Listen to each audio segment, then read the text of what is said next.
The trial has begun for the man who prosecutors say killed Grammy-award-winning rapper Nipsey Hussle. The district attorney told a jury that the suspect, who's pleaded not guilty, planned the shooting and was upset over snitching rumors. Hussle was an anti-violence advocate in his L.A. community when he was gunned down outside his clothing store in 2019. ABC News legal contributor and Law and Crime Network host Brian Buckmire joins me now for more on this. And there's a lot to talk about here. Brian, let's start with Eric Holder, as the man who's charged with Hussle's death. I want to get this right. Indicted on 1 count of murder, 2 counts of attempted murder. The DA says the shooting was premeditated. How can this change the way the trial goes? Yeah. So with the premeditation, that's the fundamental question here, because no one's denying what Eric Holder did, the shooting.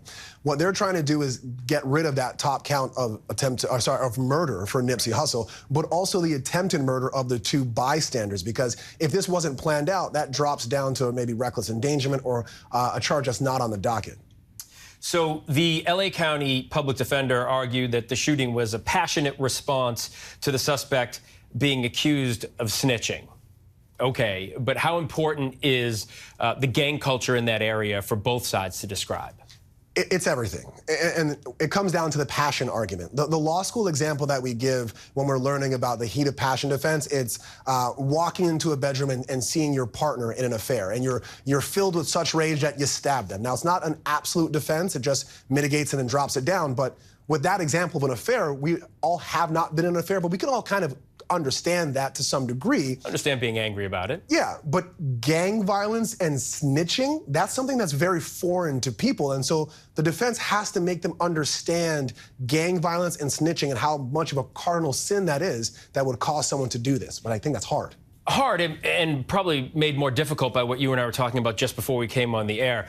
For viewers who don't know the timeline here, talk about what happened. They get into an argument. Hussle says, allegedly, you're a snitch. Then what happens? He doesn't just, as you say in your affair analogy, stab him there. What does he do? No, so supposedly he came to this location where Nipsey Hussle has this clothing line store, right? Has this conversation, rumor about being a snitch, and he's in a car with a woman and drives away. He goes and he eats chili fries in the back parking lot. Now, most people would think, hey, you have some chili fries, you calm down, that's the end of the day, as we were talking about earlier. But no, he comes back with a loaded gun, and the big question is, does he walk around with a gun, or 2 guns, sorry, at all times? Or did he go and retrieve a gun, load those guns, bring those guns? And then he's accused of shooting at Nipsey Hussle and also striking 2 others, kind of ducking for a little protection, shooting again, then coming back and shooting again and kicking him in the head twice. Now, after he's been shot and lying on the ground. That's premeditation wherever you want to look at it. If you want to go from the chili fries and then coming back, getting the guns, having the guns, the multiple shots, the back and forth, any one of those points in the 9 minutes can be considered premeditation. Tough to defend this because, as you said, they're not saying he didn't do it. They're just saying it wasn't premeditated, and then there's all of this. Exactly. All right, Brian Buckmire, thanks so much for straightening that out for us. I do appreciate it. We know you'll be following the trial.